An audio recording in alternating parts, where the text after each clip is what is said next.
So a lot of times homeowners can forget about their trees during the winter because they go dormant, they lose their leaves, and people just think they're asleep.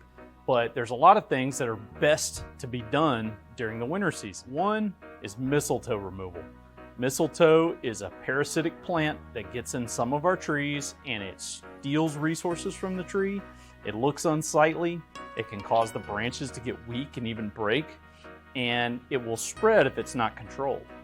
Winter is the optimal time because we can see the mistletoe very clearly. In the summer, it mixes in with all the green foliage and it's difficult to see. So this is the best time of year to take the mistletoe out.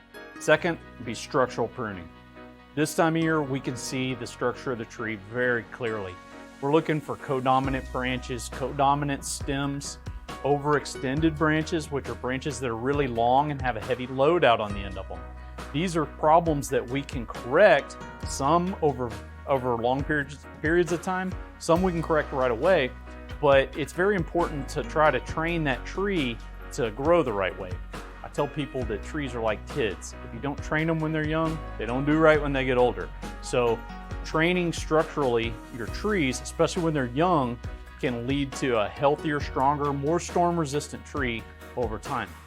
Third, airspade work. Our trees are very commonly planted too deeply.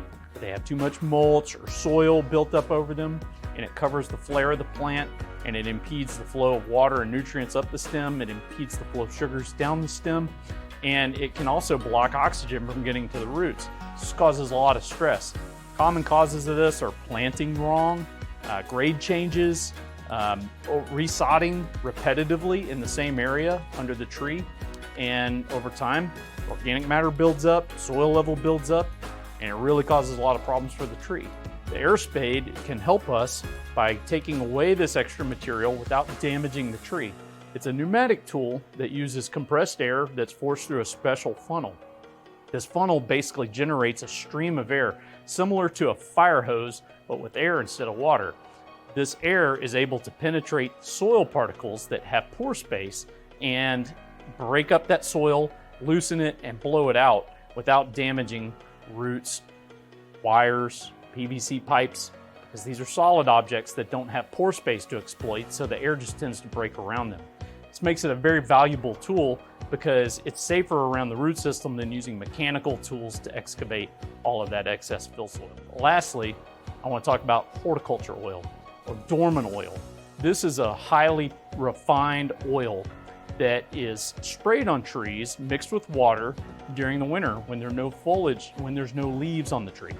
So what this oil does is it coats pests that are overwintering on the tree. Sucking pests like scales, aphids, lace bugs, spider mites, and it basically coats them with this oil and asphyxiates them by preventing them from breeding. Additionally, horticulture oil is an environmentally friendly treatment because there is no chemical component and it's considered an organic treatment. So this is a great time of year to have an ISA certified arborist come out and look at your trees for structure, mistletoe, overwintering pests, and root flare problems that we might be able to correct with an airspade. That way, we can have your trees ready to go for the spring.